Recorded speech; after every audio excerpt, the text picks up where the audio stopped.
Cancer আক্রান্ত 12 বছর বয়সী মেয়েটিকে ডাক্তার আদর করে জিজ্ঞাসা করলেন, বড় হয়ে কি হতে চাও মা? মেয়েটি বলল, বড় হওয়া পর্যন্ত বাঁচতে চাই। স্বপ্নের অনেক রং, আকাঙ্ক্ষারও কত আঙ্গিক, বাঁচার আকুতি বড়ই দৃঢ় কষ্টের।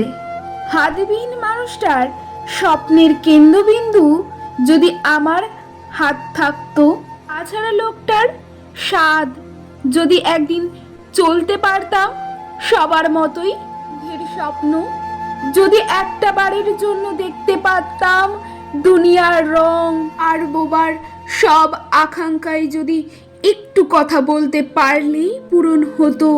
মেধাবী বাবা মা যখন সন্তান গোল্ড না পাওয়ার কারণে বকাঝকা করছে, তখন বুদ্ধি প্রতিবন্ধী সন্তানকে ঘিরে তাদের বাবা মায়ের স্বপ্ন ডাক্তার ইঞ্জিনিয়ার নয়, সে শুধু মাত্র স্বাভাবিক জীবন ফিরে আসুক, আপাতত এইটুকুই।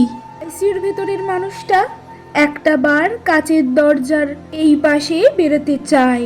আপনি যখন লেখাটা শুনছেন, ঠিক এই মুহূর্তে মৃত্যু শয্যায় হাজারো মানুষ আরো একটু মাত্র নিঃশ্বাস নেবার হাহাকার। এই হাহাকারের মতোই ডিপ্রেশন ভুলিয়ে দেয় তেল রাতি, ফুটপাত, বাস স্টপ কিংবা রেল স্টেশনের মানুষের রাত্রি যাপন করার দৃশ্য বস্তিবাসীদের কষ্টেও ভুলিয়ে দেয়। দিনের শেষে একটু মাথা গোঁজার ঠাঁইটুকু রয়েছে, এদের সেটাও নেই। আর গ্রামের সবচেয়ে বড় লোক শহরের উচ্চ দালান দেখে নিজেকে হতভাগ ভাবেন। দুনিয়া ধোকার বস্তু, কখনো কাউকে তৃপ্ত করে না।